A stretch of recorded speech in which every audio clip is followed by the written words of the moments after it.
Border Patrol agents watch the porous line that runs east and west as far as the eye can see. This stretch has a new barricade at $3 million a mile, replacing the old fence that was there. It was 8-strand barbed wire, and it was an old fence, and they would just kick it and break it.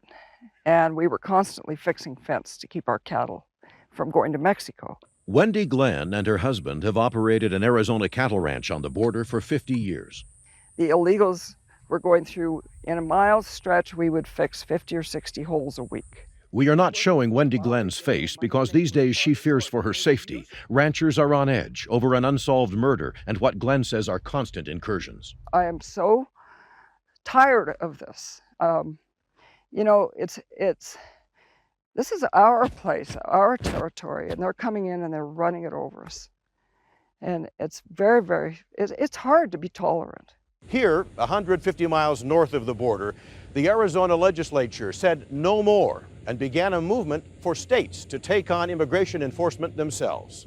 30 years they've been promising to secure that border. Arizona State Senator Russell Pierce has made his reputation as a law and order man. They're all criminals. If they've broken into this country or remained in violation of federal law, it's a crime. Pierce is the author and the face of Arizona's crackdown on illegal immigrants, in his view, the source of an enormous public safety problem. Child molesters, they're rapists, they're drug runners, they're human smugglers, the gang members. It's outrageous. A few miles away in Mesa, people who would beg to differ with Pierce believe what is outrageous is the police mandate under Arizona's new law. They want to stop me because I look like a Mexican. I am Mexican too, you know, my skin, they said it all, man. Gabriel Calderon, who is a naturalized U.S. citizen, says the law makes him sad. I feel like that I've been betrayed. Carmelo, who has no papers, says people are afraid. The reality is the people are leaving from other place away from here. It's the community as a whole that's leaving. They're not even looking at, you know, if it's illegal or illegal, because it's kind of all combined. This supermarket manager says since passage of Arizona's law in April, so many Hispanic customers have left Mesa, sales have fallen 25%.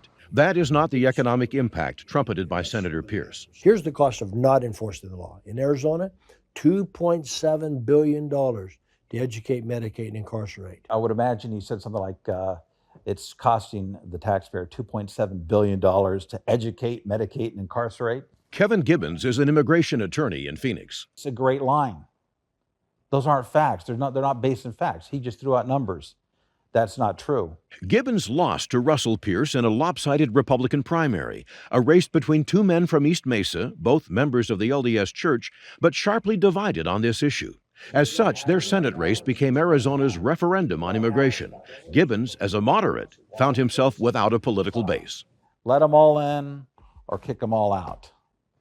I say, hey, what's the reality? What's really going on?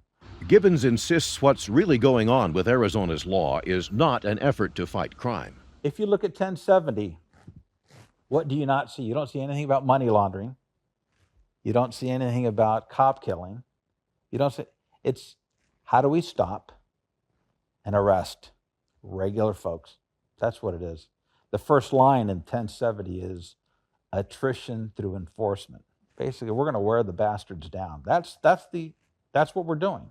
That's the objective, and make it so miserable that they'll leave.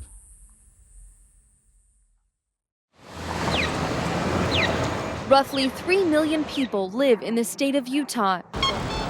People of different races, nationalities. About 10% are of Hispanic ethnicity. A much smaller percentage are here from Mexico illegally. Could they be responsible for a disproportionate amount of crime? They're rapists, they're drug runners, they're human smugglers. People that are in our community illegally do have a much higher rate of crime. 81% of the homicides, when you have a recorded ethnicity, are committed by Hispanics. It is very difficult to prove or disprove the theory that large numbers of illegal immigrants translates into large amounts of crime. No one has done a comprehensive study. Police records don't consistently document ethnicity, so finding reliable information is nearly impossible. Many legislators have cited jail statistics, which may not reveal the whole picture. There are only 2 jails in the state that house ICE detainees from Utah. Some of those inmates are simply waiting to be deported and are not involved in any other crime. But most experts agree there is a place where the numbers don't lie: the Utah State Prison. Here, the people incarcerated have been convicted of felony crimes. Their immigration status is recorded along with ethnicity. So we requested incarceration data for the last 8 years. Here's what we found. Over that period of time, almost exactly 5% of the prison population, about 350 inmates at any given time, are undocumented immigrants from nearly 36 different countries. 2/3 from Mexico, many from Asia, Polynesia, and Canada. In the population of Utah as a whole, the most credible estimates put the number of illegal immigrants at 4.8%. Based on that, undocumented immigrants commit only a slightly higher percentage of crime than do legal Utahns. And sociologists would say that immigrants tend to live in poorer communities, where crime is more prevalent overall. I think it's easy for undocumented immigrants to be scapegoated. It's easy to put a blame on somebody, and everybody wants to blame somebody. So here's a great way to do it. Is the crime undocumented immigrants commit more violent? According to the Utah Department of Corrections, the answer is no. Typically, their kinds of offenses fall into the same kind of percentages of what our offenders are here normally. So we're not seeing a more violent offender typically. Over the past 30 years, Utah's Hispanic population has gone from under 50,000 to well over 300,000. During that same period, however, according to the Bureau of Justice, Utah's violent crime has been decreasing. I understand why people are concerned with people crossing the border. The evidence just doesn't back up the claim that they're committing murders and rapes at a higher percentage. So why then do we hear so much about illegals being responsible for the majority of violent crime? A former U.S. attorney for Utah says much of the debate over illegal immigration and crime is like the debate overall, a mix of emotions with some fact and a lot of generalization. The truth of the matter is there is a percentage that commit crimes. They need to be dealt with and addressed. Those issues have to. But we should try to have as much accuracy as possible when it comes to stereotyping an entire cross-section of population. When the ICE inmates finish serving their time, they'll immediately be deported to their native country. Some will find their way back to Utah. A few will again end up in prison. But based on the numbers, they will be among mostly U.S. citizens, not illegal immigrants. Jennifer Stagg, KSL 5 News. States have inherent authority to enforce these laws as if they were written into state statute. Senator Russell Pierce sits in his office at Arizona's state capitol with sound bites at the ready for every immigration question. $2.7 billion a year just to educate, medicate, and incarcerate. His responses are passionate, and they should be. He's the man behind Arizona's highly controversial anti-illegal immigration law. And Arizona didn't make illegal illegal. It actually was already illegal. And illegal is not a race, it's a crime. And we're going to enforce it. More than 600 miles north in Salt Lake City, there's a man who feels as strongly about the issue as Pierce, Salt Lake City's chief of police, Chris Burbank. Because I see this as detrimental to a profession that I truly love. Chief Burbank has repeatedly said an anti-illegal immigration law similar to Arizona's would dramatically affect his officers' relationships with the community. It would create mistrust for law enforcement, he says, and would force officers to racially profile. I'm not going to send my officers out to interject bias or to be racially motivated in the actions that they take. The rule of law is what Senator Pierce says motivates him as well. He worked as a police officer for 35 years and served as chief deputy sheriff in Maricopa County. And he says local police need to pick up the slack for the federal government. Anybody that talks about border security and doesn't talk about interior enforcement really isn't sincere. What will you do if a law similar to Arizona's passes in Utah? How will you conduct business? And that's the million-dollar question that remains to be seen. I mean, obviously my job is to uphold the law, but do we draw the line if the laws are biased or racist? So you're sort of leaving it open. I'm definitely leaving it open at this point. They stand on opposite sides of the issue, but what strongly divides them is also what they share: conviction and the strength to stick by it. My son was shot, almost killed by an illegal alien in the performance of the job, wanted for homicide, involved in drug trafficking, a bad guy. He's in prison where he belongs, but I don't hate him. I hold government accountable. He shouldn't have been here. If the borders had been secured and our laws enforced. Both men say this is more than a political debate. It's a personal mission. Both have faced stiff criticism for speaking publicly, and both have accepted the backlash. Has there been a point where you feared for your safety, the safety of your family? Yeah, I mean, I've gotten a few things that caused me alarm, and I would certainly hope that nobody would take any action of that extreme nature. But it's something that you always have to be aware of. If you think about it, right? The police chief should probably be disliked by the criminals, the bigots, and the racists in society, because we stand for everything that they don't. If you ask them why they continue to take it, all of the hate mail, the phone calls, the comments each time they leave their homes, both will say it's simple. They believe it's their duty. This is about the rule of law. This is about what's right, what's wrong. This is the right thing to do, and I will always try and stand up for what is the right thing to do. And that's the important thing. I mean, I look at my children, right? They need to know that their father will stand up for what he believes to be the right thing to do, even though it's not popular. Jennifer Stagg, KSL 5 News. Economists agree deporting all 12 million illegal immigrants would affect our economy, still struggling out of recession. But is that because illegal immigration benefits our economy or because illegal immigration hurts our economy? The answer to both is yes. Shoppers mingle as live music plays inside the Latino Mall in West Valley City. The ethnic markets capture the entrepreneurial spirit of many immigrants. My American dreams is full now. I have my home, I have my business. Thanks, America. Thanks, America. West Valley has become the most diverse city in our state. 30% of the population is Hispanic. Clearly, with high numbers of not only Hispanic individuals, but other ethnic populations, we're going to have businesses that cater to them.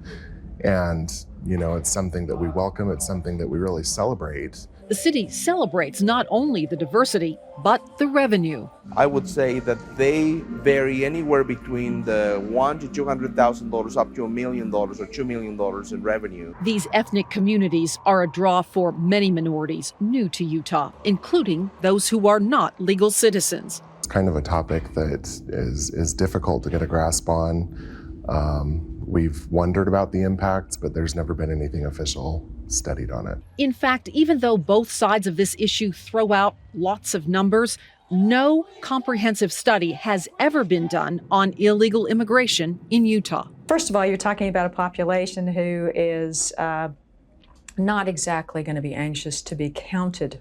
University of Utah research economist Pam Perlich says cost-benefit studies are notorious for taking extraordinarily complex questions about illegal immigration and then boiling them down to a one-number answer. However, she says the research is very definitive about the overall economic impact of illegal immigration at the federal level. Over the long run, immigrants add to the productive capacity of the nation, to productivity. Well, when you have increasing productivity, that means average wages and standard of living goes up as well. Illegal immigrants also pay taxes. They own homes, they rent, and they spend. But the costs of health and social services come out of state and local budgets. And in areas where there are very high concentrations of undocumented immigrants, these costs can be very high relative to the benefits or the revenues that those populations are generated. According to an exclusive KSL Dan Jones poll, 77% of Utahns believe illegal immigration harms Utah businesses and our economy.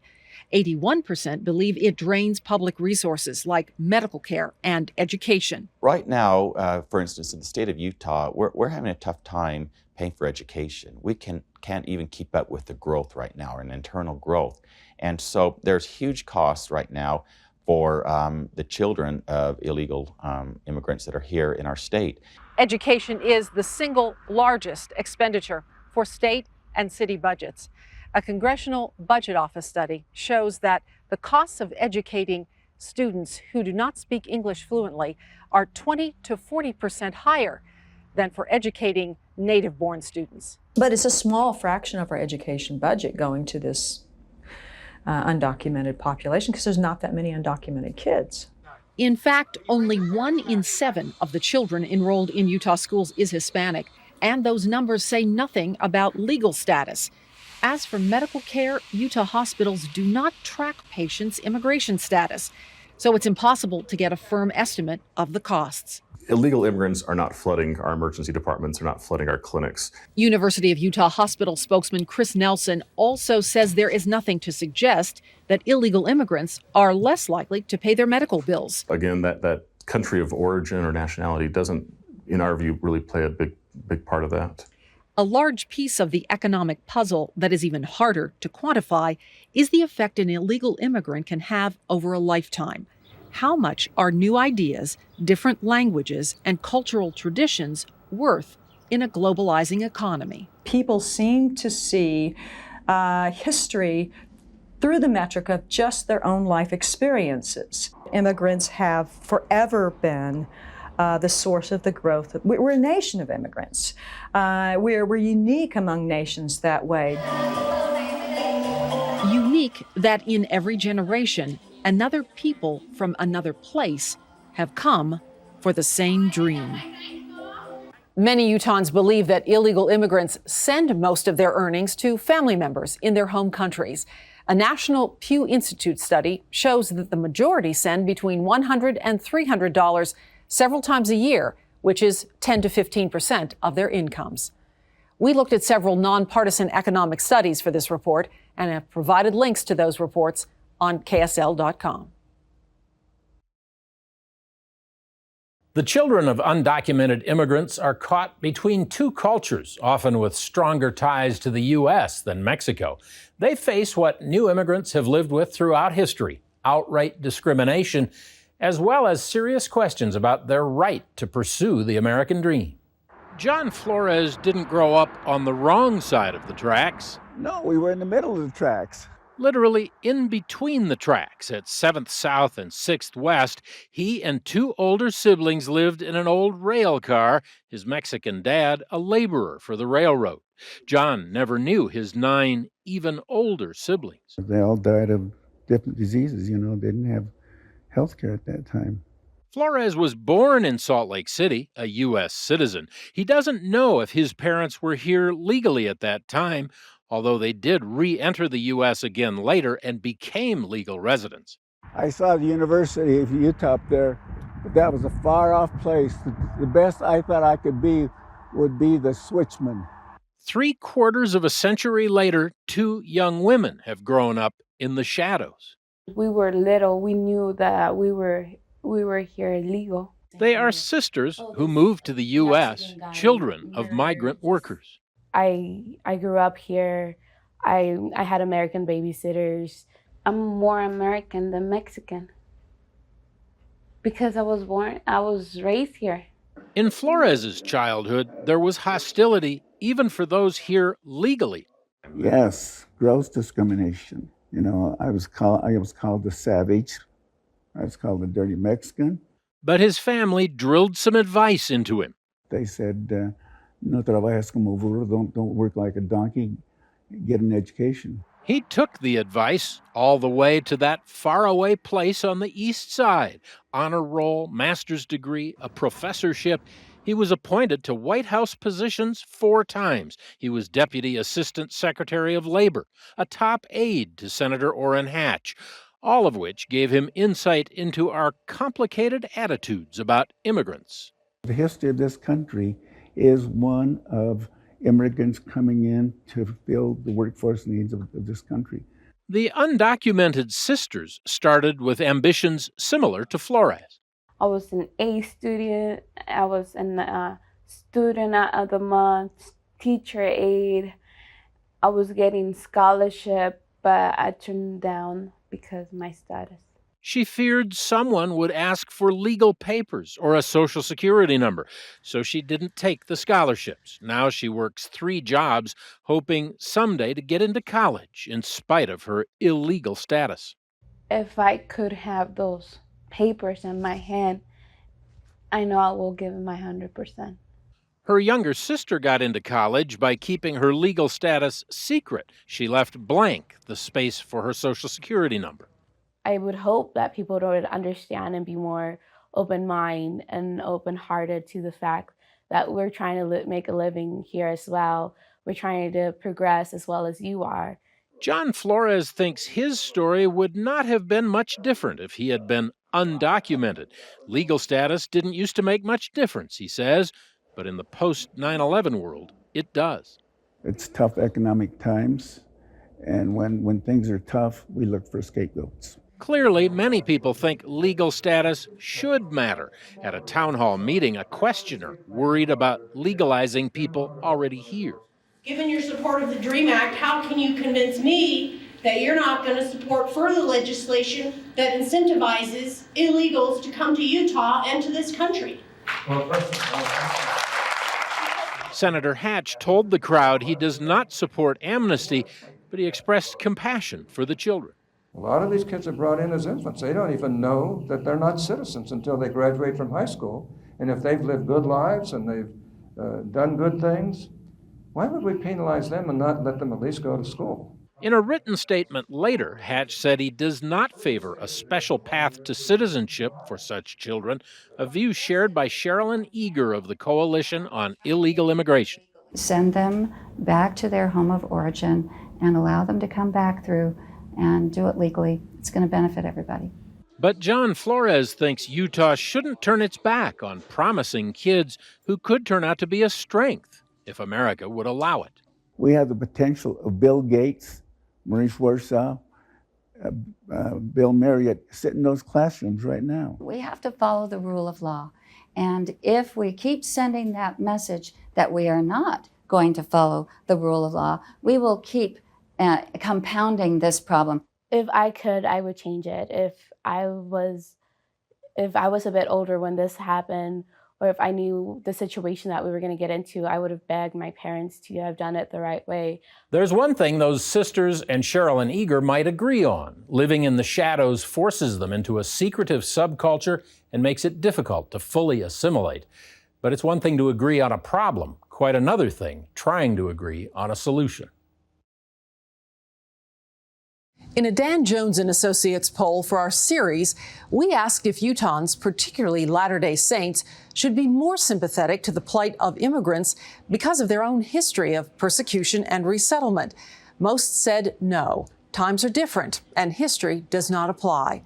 But some historians and economists we talked to have a different perspective.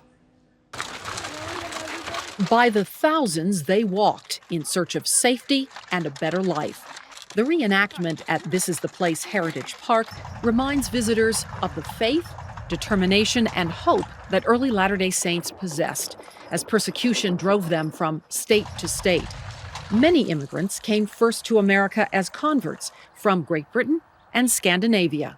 The American dream was very real, and even though they loved their culture and people, the idea that they could achieve greater things economically was very important to the early Saints. The attraction of a promised land brought thousands of church members to what would become the Utah Territory. Then one visitor to the park believes this step back in time ought to reflect whose land it was then. We should have the flag of Spain, the flag of Mexico, and then, of course, the early 29-star flag of America. They considered themselves law-abiding citizens. The government did not. The first anti-polygamy piece of legislation was passed by Congress in 1862. It made all those practicing polygamy in Utah Territory lawbreakers. Historians say just as the pioneers entered this valley more than 150 years ago, immigrants do today. with hope for a better life for themselves and their children. Israel Perez is supervising his young siblings and cousins who are U.S. citizens. He and his parents, here for 9 years, are working to become legal. Attitudes have changed recently, so now they live in fear, but still would like to become Americans. We have a reason why we came here. For example, our reason is to make a better life for us. I have achieved my goal, learning English, trying to finish my high school, and trying to get a job. And young people like us is come to study and have a good life here, better than our parents like before. Immigrants come to Utah from countries throughout the world, some as refugees escaping political persecution, others pursuing the American dream. Those who were and are Latter-day Saints are seeking a spiritual promised land. Every year, the church sends out this incredible sales force. These guys go all over the world and, a very positive and create a very positive impression of our community. So as the church has become much more international in scope, then we have brought many more populations to Utah from all over the world. Some who responded to our poll question felt that connecting Mormon immigration to current immigration was unfair, that too much has changed in more than 150 years. But economists point out that baby boomers are the only generation in the 20th century in which the majority of children were born to U.S. citizens. But it was a singular period of time in our nation's history where the same population replicated at a very high rate. Before that, immigrants, their kids and their grandkids constituted 90% of the growth of the nation's population. And now, from now until 2050, immigrants, their kids and grandkids are 80% of the growth of the population of the nation. No nation has ever attempted community building and nation building with such diversity of culture, language, race, ethnicity, and all the rest. One statistic that piqued our interest during research for this project is the diversity that now exists in our state. Students fill out a survey every year that asks, "What language do you speak when you go home?" In fall of 2009, the children responded with 117 languages. They all call Utah home. 61% of people we polled believe illegal immigration is a serious problem in Utah. That's slightly below the results of a national poll. Utahns who were older and conservative felt it had the greatest negative impact on them. But it is the passion behind people's responses that made this survey stand out. Almost everybody had a comment to say about the immigration issue. Pollster Diane Meppen has conducted surveys for Dan Jones and Associates for 30 years and says she has never had as many people not only eager to participate in a survey, but also eager to explain their answers. People were pretty passionate about why they gave a response and what the background was of that response, where it came from. The immigration debate intermingles the complexities of history, economics, and the law. And as we've shown you throughout our series, it is a debate often based more on anecdotes than on hard facts. It is also influenced largely by fear of scarcity. They gobble up government resources. They are taking my work hours and the work hours of legal unemployed Americans. Fear of change. I feel like a minority in my own community. And fear of losing the American dream. It was pretty common to get comments like, it's turning our country into their country. 55% said it makes their community feel less familiar and comfortable. There is always a large amount of Hispanics gathering in the grocery store. It makes me and my family feel uncomfortable. Many spoke of illegal immigrants in sweeping generalizations, but the people who were polled also feared being categorized themselves. I got several calls of people just concerned. How is this going to be used? Is this going to make Utahns sound like we have a bias against Hispanics or against illegal immigrants? On the surface, the issues appear black and white for many. That's breaking the law. They should not be allowed to be here. 65% said illegal immigrants should definitely or probably be deported, even if they never break any other laws. I think If they are here and know they're here illegally, there should be consequences. But when we asked if there were any circumstances that would warrant an exception, many people's concerns gave way to compassion. We wouldn't want to break up families. Another one that came up, and it came up frequently, was if somebody were fleeing that country or had a fear for their life. That is hard for me to answer, as everyone has a different situation. The poll confirmed what we already knew about the debate over immigration. We hold strong feelings on the issue. And while we may be tempted to frame it as a simple black and white question, we also realize there is a vast area of gray where fear and sympathy collide, and government policy has yet to shine light on any comprehensive solution. You can find the entire survey results plus the verbatim comments on KSL.com, as well as other stories from our series, The Dream Divided.